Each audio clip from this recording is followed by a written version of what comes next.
Alhamdulillah haqqa hamdi wassalatu wassalamu ala man la nabiyya min ba'di wa ala alihi wa sahbihi wa jundi. Ikhwafillah rahimakumullah, tuan-tuan, puan-puan yang dirahmati Allah Subhanahu wa taala, untuk kesekian kalinya kita bertemu lagi dalam upaya mentadabburi Al-Qur'an Al-Karim. KH memberi dua topik utama. Yang pertama berkenaan dengan hati.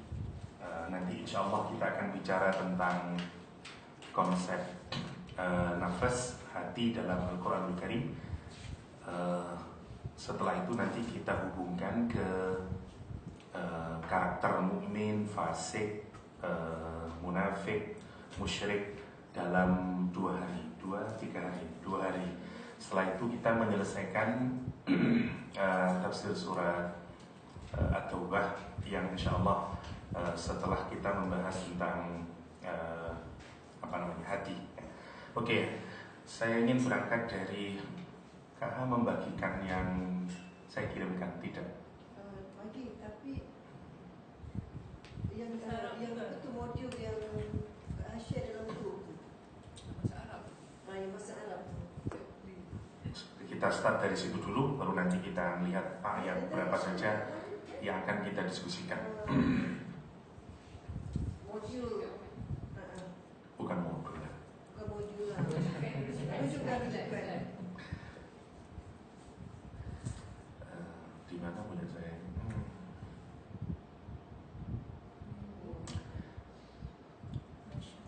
Oke, kita start dari yang pertama.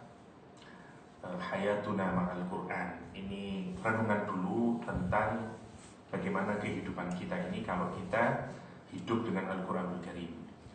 Ajaban li amril Quran. Keajaiban yang berkaitan dengan Al-Quranul Karim. Nazala Jibril bil Quran, fa asbaha Jibril afdalul malaikah. Jibril menurunkan Al-Quranul Karim. Jibril turun bersama Al-Quranul Karim. Fa asbaha, maka menjadilah Jibril afdalul malaikah, malaikat yang paling terbaik. Yang menarik, saya ingin gambarkan dulu Jibril. Di dalam surat An-Najm, Jibril itu digambarkan sebagai malaikat yang paling powerful. Kalimatnya dzu mirratin. Mirrah dari kata murur, artinya berkali-kali. Idenya adalah kalau orang itu melakukan perbuatan berkali-kali, ujung An-Najm, ayatnya itu kan, wan-najmi idza hawa ma dhalla sahibukum ma huwa, pokoknya yang sampai dzu mirratin fastawa. Ayat berapa ini? Tak hafal saya. Oke. Tapi bukan kajian kita ini kan. Saya hanya menjelaskan Jibril dulu. Kekuatan Jibril itu digambarkan oleh Al-Quran dengan istilah dzu mirrah, karena beliau satu-satunya malaikat yang super powerful, sehingga tidak ada satupun musuh yang berani mendekati malaikat Jibril. Ini penting, kenapa? Karena malaikat Jibril nanti yang diperintah oleh Allah untuk membawa Al-Quran Al-Karim. Oke. Contoh dari kehebatan, kekuatannya malaikat Jibril saat malaikat Jibril menghancurkan people of the Lut. Kalau masih ingat umatnya Nabi Lut, ada 5 kota, ya, ada Sodom, ada Amurah, ya, 5 kota itu semuanya diangkat hanya dengan satu sayapnya malaikat Jibril.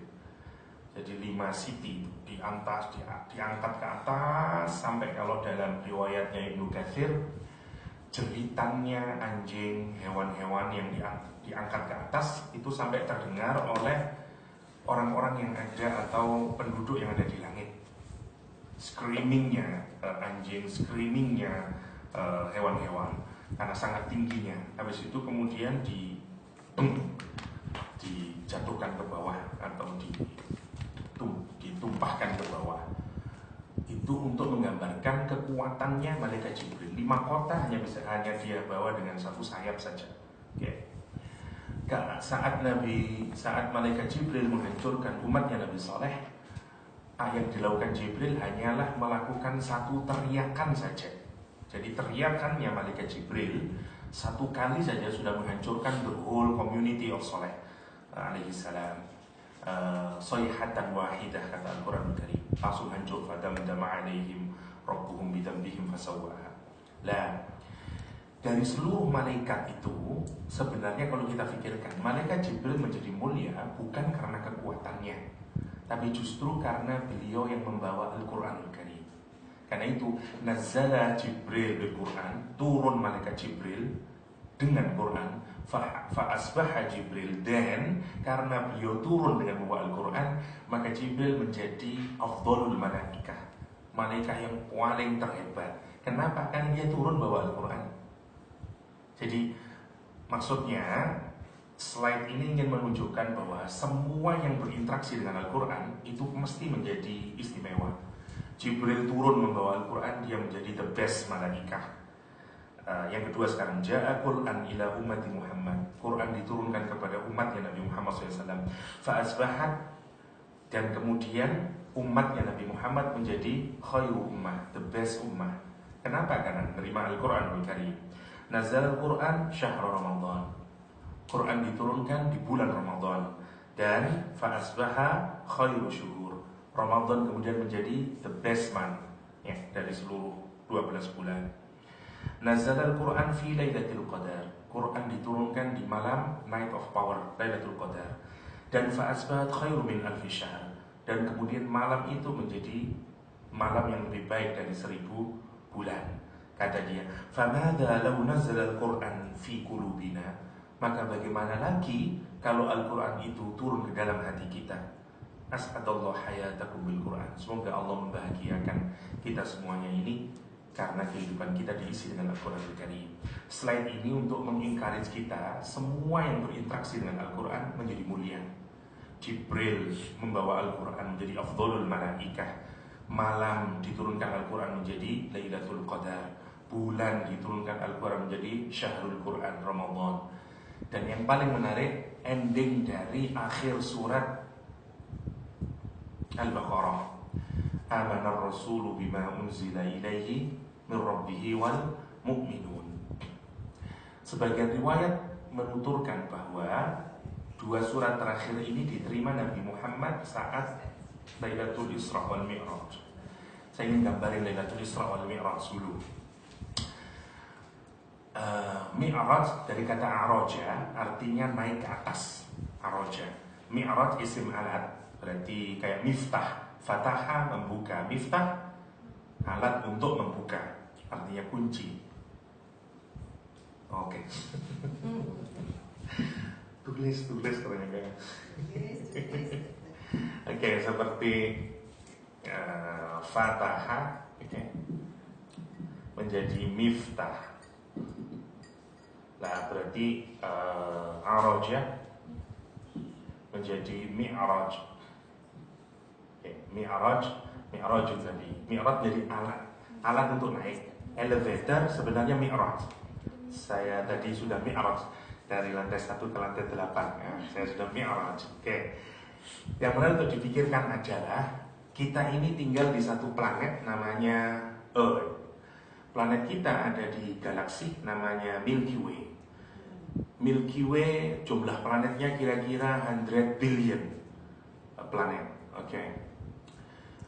Galaksi yang paling terdekat dengan Milky Way namanya Andromeda, jaraknya 2 juta tahun cahaya, atau kira-kira sekitar 15 quintillion mile. Jadi million, billion, trillion, quadrillion, quintillion, 15 quintillion mile. Dan katanya di alam semesta ini terdapat 2 up to 3 trillion galaxies. Jadi kita bisa bayangin berapa besarnya space itu kemudian. Yang menarik, kalau kita meyakini Sidratul Muntaha itu adalah the end-nya, berarti Nabi Muhammad sudah melalui berapa kuintili jarak itu. Oke. Dan bagi fisika, it doesn't make sense at all kalau Nabi Muhammad melakukan Mi'raj. Kenapa? Karena kalau kita ini punya pesawat dengan kecepatan cahaya 300,000 km per second, kita start dari bumi ke Andromeda, assalamualaikum ke Andromeda, balik lagi ke bumi, kita butuh waktu 50 tahun. Jadi kalau saya sekarang 40 years, katakanlah Pak Rahman 40 years old, kemudian saya pindah ke Andromeda dulu. Begitu saya kembali ke bumi, usia saya 90 tahun. Usia Pak Rahman 40 tahun plus 4.8 million ditambah 4,8 juta tahun yang lalu.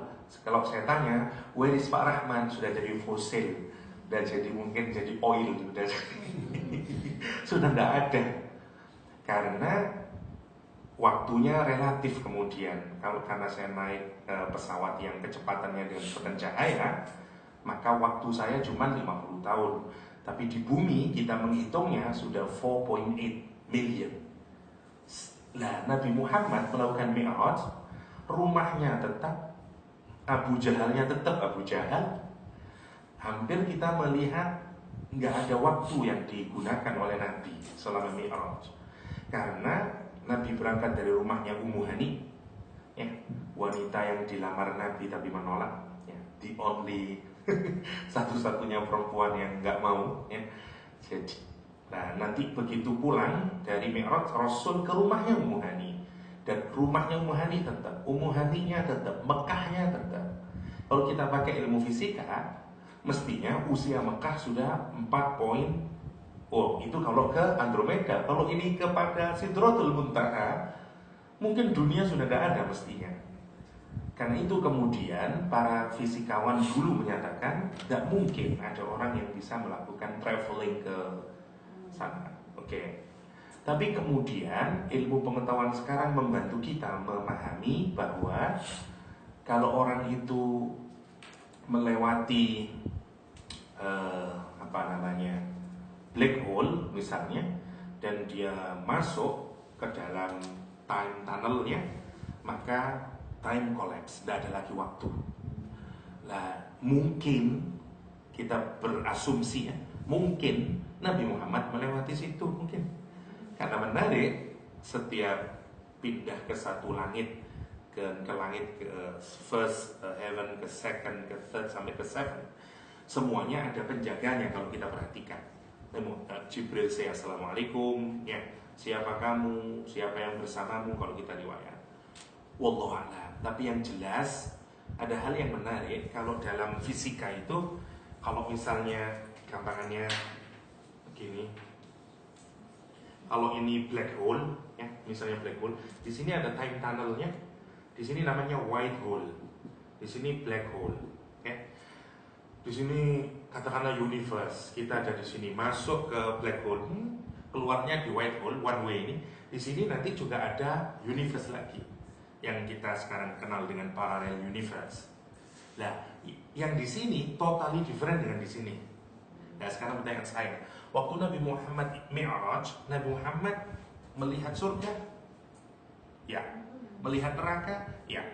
Melihat orang yang disiksa di neraka? Yes. In detail, kalau kita baca hadis, ada orang yang memotong lidahnya, ada orang-orang yang memakan daging yang busuk meskipun ada daging yang baik, ada orang yang macam-macam gambarannya. Siapa mereka semuanya?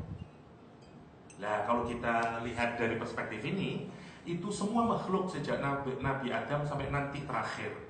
Tapi karena di sana time collapse, nggak ada waktu, so nggak ada present, nggak ada future, nggak ada past. Jadi mungkin kita juga sudah ada di sana, cuman kita nggak tahu ada di nerakanya atau di surganya. Tapi kalau kita mikir begini tambah bingung kita, karena memang kita hanya bisa experience di waktu yang seperti sekarang. Tapi yang paling menarik untuk direnungkan adalah, nggak apa-apa ya, kita mulai dulu dari sinilah untuk menggambarkan Isra wal Mi'raj ayatnya menarik direnungkan. Subhanalladzi asra bi 'abdihi lailan minal masjidil haram ilal masjidil aqsa alladzi barakna haulahu linuriyahu min ayatina innahu huwas samiul basir.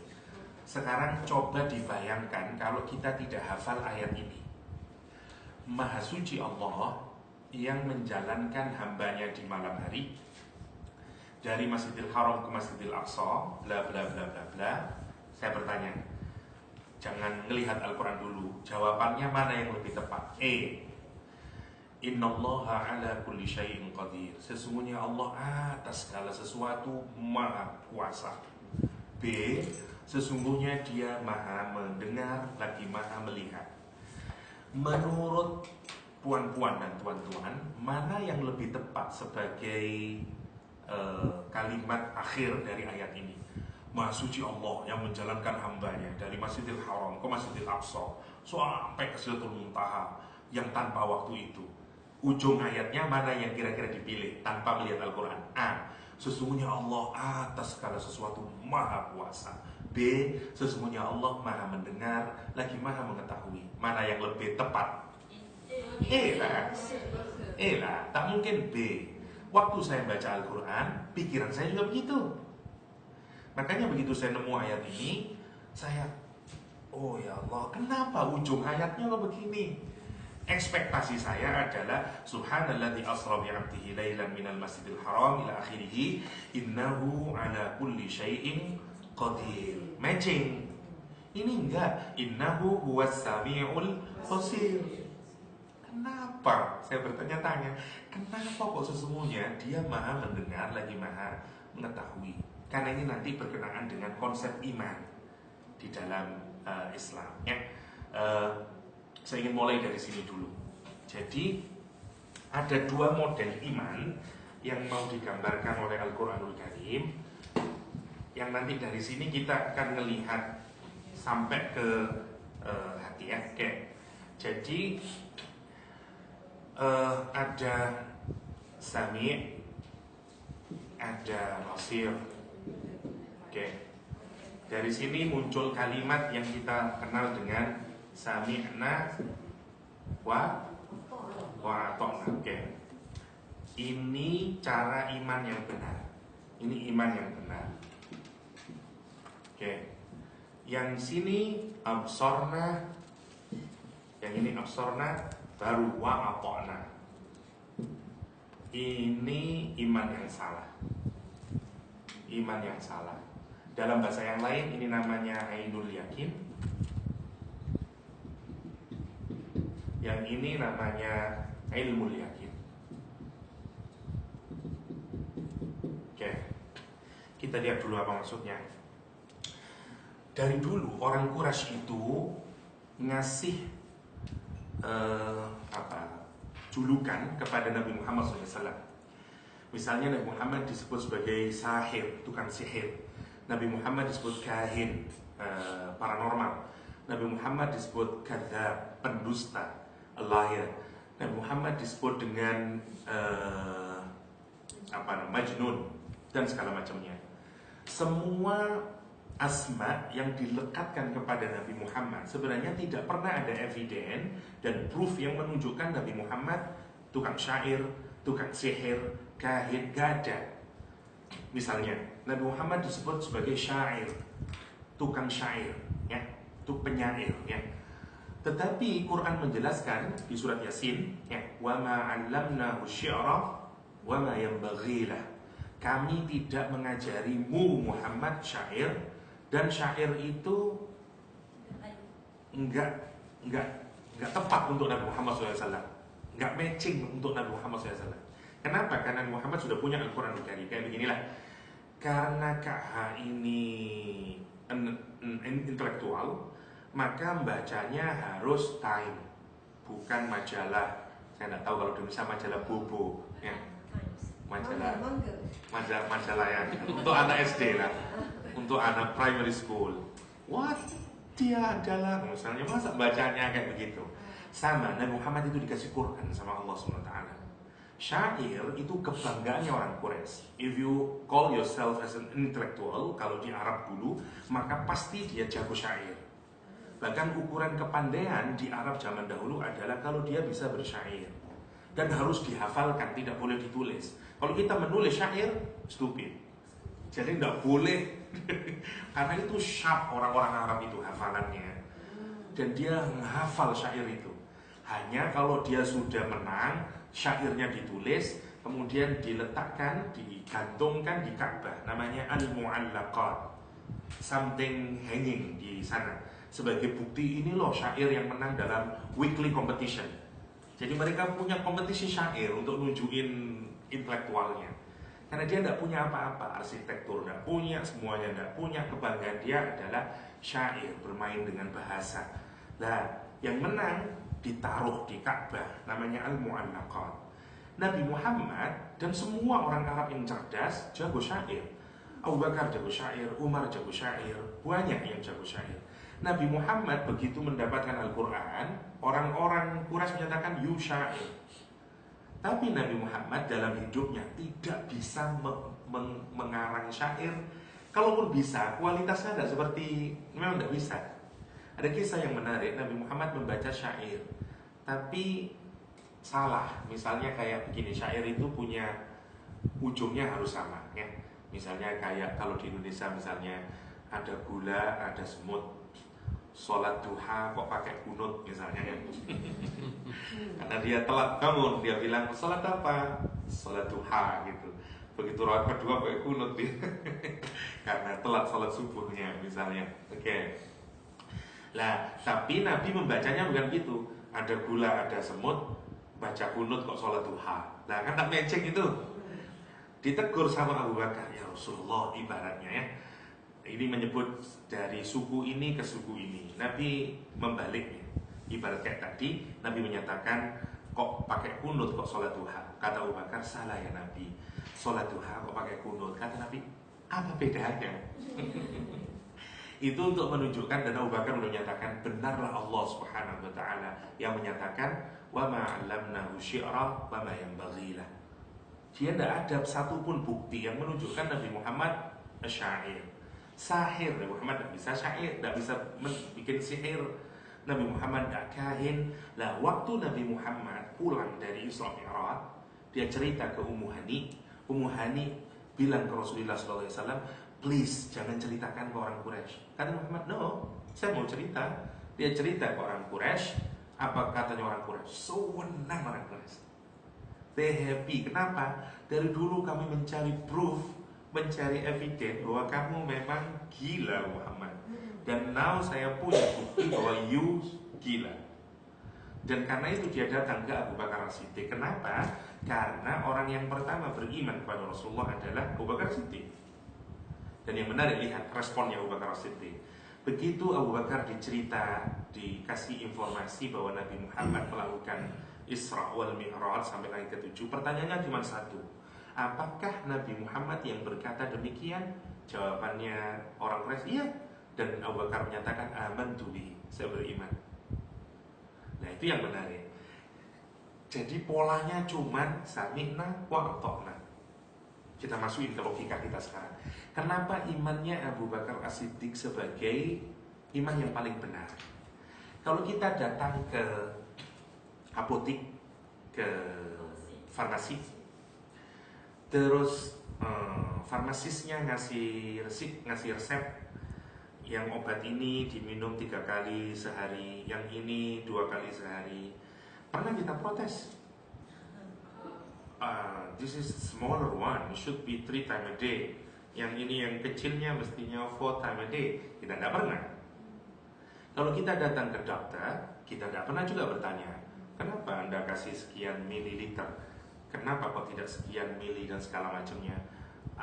Apa obatnya itu? Kita tidak bertanya. Kenapa? Karena kita menyadari dia adalah the authority.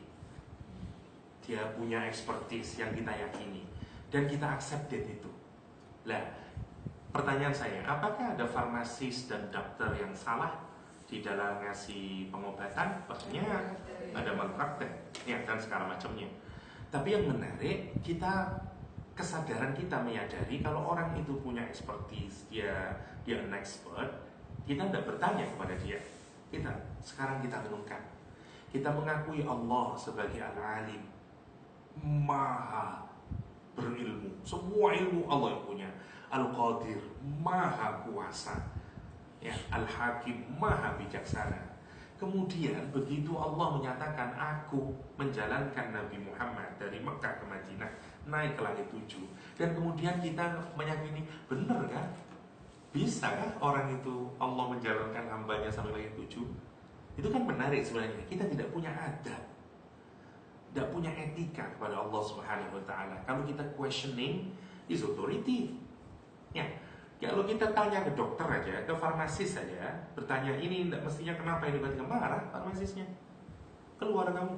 Kalau kamu tidak beli ke saya, tidak apa-apa, silakan keluar. Tidak mau dia questioning her or his authority. Itu yang menarik. Kita ini bagaimana bisa orang mengaku beriman, menyatakan asyhadu alla ilaha illallah, dan menyatakan Allah Al-Alim, Allah Al-Hakim, Allah Al-Qadir. Tapi pada kesempatan yang lain, begitu ada aturan Allah, ada statementnya Allah, we questioning. Ini kan sebenarnya yang salah apa? Makrifat kita kepada Allah SWT. Yang salah adalah pemahaman kita kepada Allah Subhanahu wa ta'ala. Itu yang salah. Karena itu lihat, kenapa Abu Bakar As-Siddiq imannya sempurna? Karena makrifahnya kepada Allah, makrifahnya kepada Rasulullah SAW sempurna. Karena itu dia cukup bertanya, benar itu dari Allah, dari Rasulullah SAW? Iya. Sami'na wa ata'na. Dan itu yang disebut dengan ilmu yaqin. Ilmu yakin. Jadi nanti kalau kita turunkan ke yang lain, kenapa kok tidak makan babi? Karena Allah melarang. That's it. That's more than enough as an answer. Kita tidak butuh jawaban karena di babi ada gini. Karena gini. Itu alasannya sebenarnya alasan yang tidak kuat. Alasan yang paling powerful adalah because of Allah. Kenapa kok menutup aurat? Kenapa kok pakai jilbab? Kenapa kok pakai hijab? Karena Allah menyuruh. That's it. Itu mestinya, Allah itu mestinya harus menjadi alasan terkuat kita. Kenapa? Karena kita sejak awal meyakini Allah sebagai Al-Alim, Allah sebagai Al-Hakim. Nanti ini penting ya, untuk kita melihat semua ajaran di dalam agama ini, baik yang ada di dalam Al-Quran atau di dalam As-Sunnah. Jadi prinsipnya adalah begitu kita mendapatkan perintah Allah, statementnya Allah atau dari hadis, orang yang imannya sempurna adalah dia sami'na wa ata'na. Itu prinsipnya. Lah, Ustaz, apakah kita tidak membutuhkan critical thinking ini salah? Rational argument atau logical apalah, reasoningnya kayak apa? Kita boleh butuh, cuman itu sebenarnya alat bantu untuk mereka yang masih rapuh imannya. Kalau kita kuat imannya, kan saya tidak butuh. Kalau saya percaya sama certain doctor, karena he's an expert, I don't question his expertise. Saya udah langsung accept it. Oke. Nah, tapi bagi orang yang questioning, we need further explanation. Kenapa ini 3 times a day? Because gini jelas sama dia. Ya, kenapa? Karena kita masih ragu-ragu terhadap orang tersebut. Tapi kalau kita tidak ragu-ragu, kita tidak butuh eksplanasi. Nah, bagi anak kita, mungkin ya, ada budak kecil tanya kita, Mam, kenapa kita tidak makan babi, misalnya, babi juga di sini, babi misalnya, maka mungkin dia masih belum bisa menerima, because of Allah karena mengharamkan, mungkin belum masuk. Maka kita butuh menjelaskan scientifically, kita butuh kasih reasoning mungkin, tapi hanya untuk membantu menguatkan iman. Kalau orang sudah kuat imannya, dia tidak butuh itu. Itu maksudnya. Jadi iman kita ini kalau sempurna, sebenarnya cukup diwakili dengan pernyataan sami'na wa ata'na. Itu yang pertama. Dan yang menarik, sami'na wa ata'na bukan blind faith, bukan. Kenapa? Karena sami'a itu hanya bisa dioperatkan kalau kita connecting dengan our brain. Bisa kita mendengar tanpa berpikir? Enggak bisa. Listening itu butuh pemikiran. Karena kalau kita mendengar tapi tidak berpikir, namanya hearing. Seperti bapak-bapak ngomong sama istrinya, ya. Istrinya bilang, bang, gini, after 15 minutes, so what bang, what? Nah, itu namanya hearing tapi tidak listening. Nah, suami banyak begitu, ya. Ya, suami banyak gitu, maksud saya.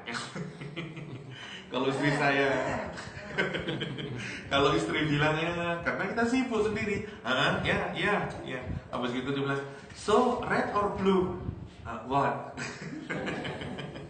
Itu contoh orang mendengar tapi tidak dikonekkan dengan gini. Jadi sebenarnya kalau orang bilang sami'na, sebenarnya dia sudah melakukan proses reasoning di dalamnya. Itu bedanya. Karena itu disebut dengan ilmu. Ini disebut dengan ilmu yakin. Quran nanti misalnya di surat apa yang ada ilmu yakin, At-Takatsur, ya. Ya, ilmu yakin la tarawunnal jahim. Ya, pakai ilmu yakin, ya. Lah, ain kita tidak butuh IQ. Butuh ain itu. Kalau saya bilang this is black, mau anak TK, ya, dia tahu it is black. Mau profesor yang bilang this is black, yes black, tidak butuh IQ. Mata itu sebenarnya levelnya pada binatang. Jadi kalau ada orang yang hanya bisa beriman karena dia seeing, ya, sebenarnya levelnya animal. Karena itu di Islam, iman itu, karena gini ya, semua yang kita imani itu semuanya unseen. Neraka, surga, Allah, Nabi Muhammad, bahwa kalau you do this thing, you get the reward like that. Semuanya itu unseen. Nah, karena unseen, kita proses butuh berpikir untuk menerimanya. Tapi cara kita beriman menarik. Kita tidak melihat reasoning dulu, tapi melihat dari mana sumbernya dulu. Kalau sumbernya ini tidak mungkin salah, ya. Kalau sumbernya ini pasti benarnya, maka gini, karena reasoning itu muncul dari kita. Sementara kita ini tidak mesti benar. Karena kita mungkin salah, mungkin benar, ya. Kita ini makhluk yang tidak absolut benarnya. Bisa salah, bisa benar. Karena itu kalau menarik Quran, cara kita beriman itu. Makanya kita tidak beriman cara kita beriman bukan didasarkan atas reasoning yang kita bangun. Why? Karena reasoning kita bisa salah. Karena kita bukan makhluk yang selalu benar. Proses reasoning kita bisa jadi salah. Karena itu kita mencari kebenaran bukan didasarkan atas diri saya dulu. Orangnya ini, zatnya ini mungkin salah atau tidak. Kalau dia tidak mungkin salah, maka apapun yang datang dari dia saya terima as a truth. Ya, ini namanya iman, sami'na wa ta'na. Baru kita terima dulu. Kalau ada yang saya nggak bisa terima, baru saya cari reasoningnya. Kenapa sih? Dan segala macamnya. Tidak dibalik. Dunia saat ini, terutama modern civilization atau western civilization, ngajarin kita kebenaran itu dari seeing dulu, dari eksperimen, dari observation dulu. Kalau something itu bisa dikalkulasi, diobserve, dieksperimentasi, then we conclude as a true or false, kan gitu. Berbeda dengan iman. Sehingga orang sekarang bilang seeing is believing. Karena dia tidak bisa don't see God dan segala macam, maka dia tidak percaya sama Tuhan. Padahal menarik, padahal proses untuk kita ini salah. Sekarang saya tanya, apa yang absolut dari pemikiran manusia? Tidak ada yang absolut. Fisika ada fisika klasik dikoreksi dengan fisika modern, semuanya lah. Masing-masing teori saling mengkritik satu sama lain untuk mencari we are approaching the truth, tapi tidak pernah sampai di truth sana. Semua ilmunya manusia itu, tapi tidak ilmunya Allah SWT. Makanya cara beriman di dalam Islam sami'na wa ata'na. Yang saya bikin shock adalah ketika baca surat Mi'raj adalah karena itu Allah tidak mengunci ujung ayatnya dengan innahu ala kulli syai'in qadir. Kenapa? Karena kalau innahu ala kulli syai'in qadir, seakan-akan Tuhan hanya ingin menunjukkan, showing his power. Isra Mi'raj bukan untuk menunjukkan the power of Allah SWT, tapi untuk menguji kita.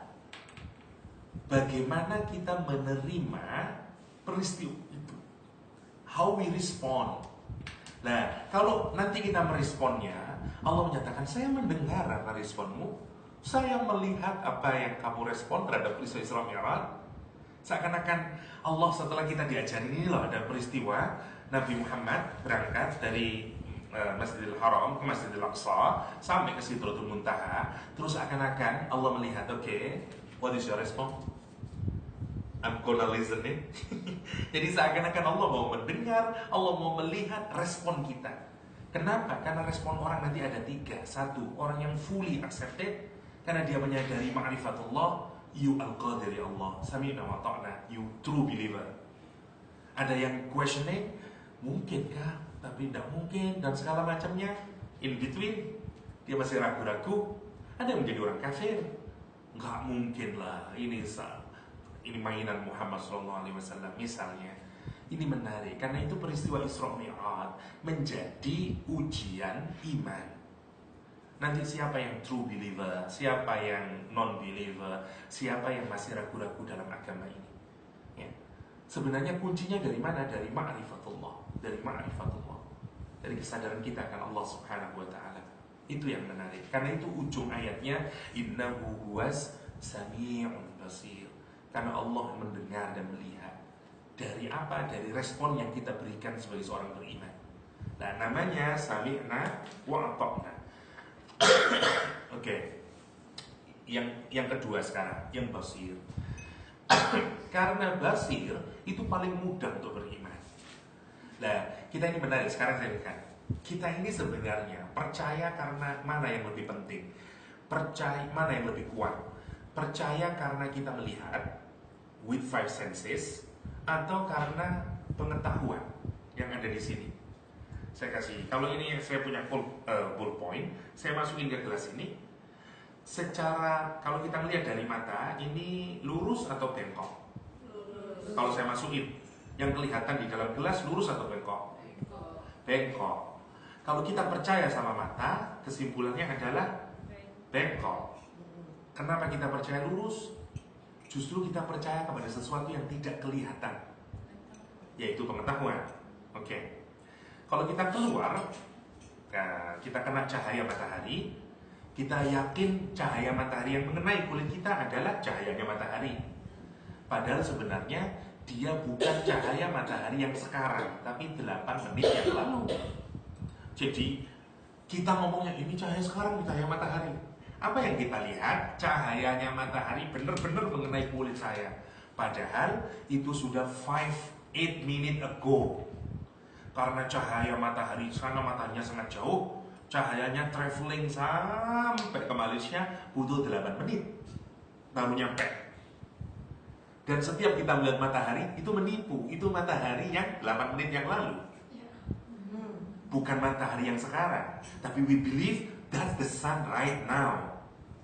Jadi sebenarnya mana yang harus kita percayai? Sesuatu yang tidak kelihatan, yang lebih powerful. Kalau kita belajar sains sampai makin mendalam, justru kita semakin yakin. Justru yang membuat kita yakin bukan yang kelihatan, yang tidak kelihatan. Menarik kalau kita pikirkan itu. Kalau di malam hari kita melihat bintang, ada bintang yang usianya 8 tahun. Bukan usianya, lamanya 8 tahun. Jadi kalau kita melihat, that star, sebenarnya di tempatnya sudah tidak ada itu. Karena itu bintang yang 8 tahun yang lalu. Cuman karena terlalu jauh, cahayanya sampai ke bumi 8 tahun. Begitu kita punya pesawat naik ke atas, kita bilang, nggak ada. Jadi menarik. Nah, sains itu sebenarnya bergerak untuk menjustifikasi semua yang kelihatan itu bukan nggak ada, dia ada. Ini kan membongkar konsep tentang reality, konsep tentang dan segala macamnya itu yang berubah nanti. Jadi memang kebudayaan materialisme karena modernism itu kan sama dengan materialism semuanya, dan cara untuk mengukur apapun kemudian diturunkan menjadi observasi dan eksperimentasi, dan itu meracuni pikiran kita sebenarnya as a believer. Kita terima karena banyak manfaat dari modernity, sains dan segala macamnya. Orang Islam tidak menolak itu, tapi maksudnya zaman sekarang ini pelan-pelan juga bergerak ngikutin Islam kalau menurut saya. Nantilah orang percaya bahwa in the end ujungnya itu memang yang benar sami'na wa ata'na. Nah, sekarang kalau yang absurd, kalau melihat itu rapuh sekali. Kalau kita melihat misalnya pemandangan 1 kilo, ya, kira-kira kalau kita melihat ke pemandangan 1 kilo jauh, kelihatan apa? Mungkin hijau saja, nggak kelihatan apa-apa. Terus saya kasih kamera yang lebih zoomnya lebih kuat, ternyata di sana ada boy and girls di sana. Mana yang kita percaya, mata kita atau kamera? Kamera lebih kita percaya daripada mata kita. Benar ya? Dan semuanya karena mata itu menipu terus kita. Makanya kalau kita ini kan gini sebenarnya, semua panca indera kita ini alat. Akal juga alat. Kalau kepercayaan kita didasarkan kepada alat yang dia punya margin of error, yang dia punya limitation, maka salah cara kita itu untuk beriman, kan begitu. Orang dulu meyakini begitu. Ini yang harus ditentang. Lihat, Al-Quran nanti menarik. Orang Bani Israel dari dulu atau orang musuhnya Nabi Muhammad SAW, semuanya permintaannya begitu. Misalnya umatnya Bani Israel, kenapa sih kalau Allah itu memang mengutus Nabi, kenapa kok tidak malaikat saja diturunkan dari langit? Kan lebih meyakinkan sama kita. Sound good, turun malaikatnya, wah kita percaya. Kata orang Bani Israel, kenapa kok harus Nabi Isa yang makan minum seperti kita dan pergi ke mall seperti kita? Kata dia. Di kesempatan yang lain dia bilang, kenapa kalau memang Allah itu menurunkan Alkitab, kenapa kok harus diturunkan kepada seorang Nabi? Kitabnya aja diturun dari langit, turun, and we all melihat, oke, kita iman, ya misalnya. Pernyataannya adalah, kalaupun kita melihat semuanya, itu rapuh. Karena yang membawa conviction itu bukan five senses. Five senses itu cepat berubah. Saya contoh yang mungkin membuat ketawa. Istri kita waktu kita awal menikah, she looked the most beautiful lady on earth, ya. Tidak lama setelah itu, loh, yang sana lebih beautiful, menipu mata kita. Oke, yang menarik sama sebenarnya. Ya, coba perhatikan, bayangin umatnya Nabi Musa alaihissalam, dia melihat sendiri, dan tidak hanya melihat, they experience it. Melewati Red Sea itu kan mestinya kuat iman itu. Wong ini dengan five senses, wow, sini sharku misalnya. Tapi setelah melewati Red Sea, Nabi Musa naik 40 hari untuk menerima wahyu, berubah imannya. Kenapa? Karena dia melihat ada sapi emas itu. Mata kita cepat berubah. Tapi kalau kita yakin karena sami'na, gak bisa berubah. Gak bisa berubah. 2 plus 2 is 4. Okay, no. 2 plus 2 is 5. No, 4. I kill you. Katanya Galileo, you bisa membunuh saya. Kata Galileo sebelum dibakar rumahnya dan dibunuh, you bisa membunuh saya, tapi bumi tetap akan mengitari matahari. Karena gereja menyatakan enggak. Kita ini the best creature of God. Karena itu tempat yang kita tinggali mestilah adalah menjadi center of universe. Karena kita ini the best creature. Make sense? Itu keyakinan gereja. Galileo setelah belajar dari orang Islam di Irak, dia ganti keyakinannya dan dia meyakini bahwa enggak, matahari yang jadi center. Oke, karena bertentangan dengan gereja dibunuh dia, rumahnya dibakar. Tapi dia menulis di depan rumahnya, you bisa membunuh saya, tapi selamanya bumi mengitari matahari. Namanya conviction. Conviction tidak bisa dihancurkan dengan apapun. Tapi kalau kita melihat, berubah kita. Berubah. Itu maksudnya. Lah, orang Quran itu menggambarkan bagaimana orang beriman karena melihat. Lihat, datang begitu Nabi Muhammad dia gagal kepada orang membuat Abu Bakar berubah imannya, dia datang lagi ke Rasulullah SAW, orang-orang Quraisy, dan menyatakan, Muhammad, if you claim kamu travel dari Masjidil Haram ke Masjidil Aqsa, oke, saya tanya, ada berapa pintunya Masjidil Aqsa? Kakak pernah ke Masjid Besi, ada berapa pintunya Masjid Besi? Gak tahu, karena kita tidak mikir. Lihat pertanyaannya, kata dia, ada berapa pintunya Masjidil Aqsa? Muhammad tidak tahu. Didatangkan Masjidil Aqsa, dan Muhammad tinggal menghitung. Pintunya ada gini, warnanya begini, segala macam. Oke, mereka dan tidak selesai. Ditanya lagi, apakah kamu bertemu dengan rombongan pedagang karavan menuju Mekah? Iya, kata Nabi Muhammad. Nabi Muhammad ngasih exact date. Kata Nabi Muhammad, nanti pukul 12 siang rombongan itu tengah siang sampai di Mekah.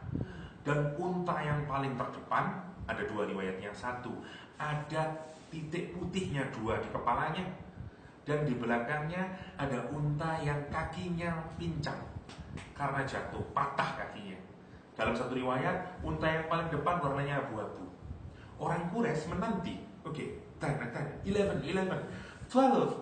Begitu 12, benar datang rombongan ini. Dan dia melihat unta paling depan, oke, ada bintik dua putih, benar-benar. Yang belakang, benar-benar pincang, ditanyain, kenapa kakinya patah? Sebagaimana bicara Rasulullah. Beriman mereka? No, pakai 5 senses semuanya. Oh benar ya, apa kata dia? Komentarnya orang Quraisy, peristiwa Isra Mi'raj. Inna Muhammadan lasahirun. Indeed, Muhammad is a sahir. Tukang sihir. Karena mata itu bisa dikelabui. Karena itu dalam Al-Quranul Karim, orang beriman itu pakai sami'na wa ata'na, bukan absorna wa ata'na. Nah kalau pakai absorna, nanti imannya seperti di surat Al-Hadid ya. Surat Al-Hadid yang dulu pernah kita bahas, ingat saya, yang menggunakan 2 kali Allah itu. Kalau nanti square-nya, lihat di Al-Quran, square-nya itu selalu sami dulu, samun dulu baru basor, mata dulu baru sini. Karena memang telinga dulu baru mata, sorry ya. Telinga dulu baru mata. Kenapa? Karena memang pendengaran lebih awal. Misalnya dari seluruh indera kita, yang pertama kali berfungsi pada bayi, pendengaran dulu. Kan itu memang dia yang paling powerful sebagai indera sebenarnya. Oke. Lah, sekuennya selalu telinga baru mata. Hanya ada 2 kali kalau saya tidak keliru, baru mata, setelah itu telinga, yaitu di surat Al-Kahfi ya, yang menjelaskan tentang Ashabul Kahfi, sama di surat Al-Hadid. Di surat Al-Hadid Allah menggambarkan imannya orang kufur. Kapan dia beriman? Saat dia dibangkitkan dari alam kubur ya. Begitu dibangkitkan dari alam kubur, kemudian dia digiring ke neraka. Begitu sekarang, dulu yang dia tidak yakini karena tidak observable, karena dia tidak experience it, dan dia tidak melihat, dan karena itu dia tidak beriman. Sekarang di depan matanya dia melihat neraka itu sekarang, dan dia berkata, Rabbana absorna, ya Allah, sekarang we witness, saya melihat sekarang ya Allah, dan saya percaya. Dan dia bilang wasami'na, dan kami mendengar sekarang perintahmu ya Allah, kami mendengar ayatmu ya Allah. Farji'na na'mal solihan, kembalikan kami ke bumi ya Allah. Na'mal solihan, kami akan beramal soleh. Inna muqinun, sesungguhnya kami yakin. Sekarang saya sangat yakin. Kapan? Waktu di Yaumul Qiyamah. Bisa dia dikembalikan ke bumi? Quran menggambarkan itulah contoh iman yang salah. Iman yang dihasilkan dari melihat. Kan melihat itu belum selesai sebenarnya. Kan melihat masih proses, harus melihat, orang berpikir lagi dan segala macamnya. Di Islam tidak demikian. Kita start dari ma'rifah dulu. Kita kenal Allah, kita kenal Rasul. Dari situ baru kita meyakininya. Karena itu pasti. Conviction itu harus sesuatu yang tidak boleh ada salahnya. Karena bagaimana kita mau convince something kalau something itu belum benar-benar benar. Karena itu yang lain kita tidak boleh meyakini ya sebagai sesuatu yang tidak mungkin salah. Tidak boleh. Sama manusia kita tidak boleh yakin sepenuhnya. Sama sains kita tidak boleh yakin sepenuhnya. Percaya, tapi masih kemungkinan ada error. Tapi kalau kepada Allah dan Rasul kita tidak boleh. Itu tidak boleh. Itu yang iman yang benar. Nanti kita lihat turunannya, bagaimana Al-Quran menggambarkan kepribadian kita. Yang kalau kita punya iman yang benar, nanti turunannya pribadi kita menjadi pribadi yang mutmainnah. Kalau iman yang tidak benar, nanti pribadinya juga menjadi ammarah dan menjadi lawwamah. Kita diskusikan itu, baru nanti kita masuk ke amrotul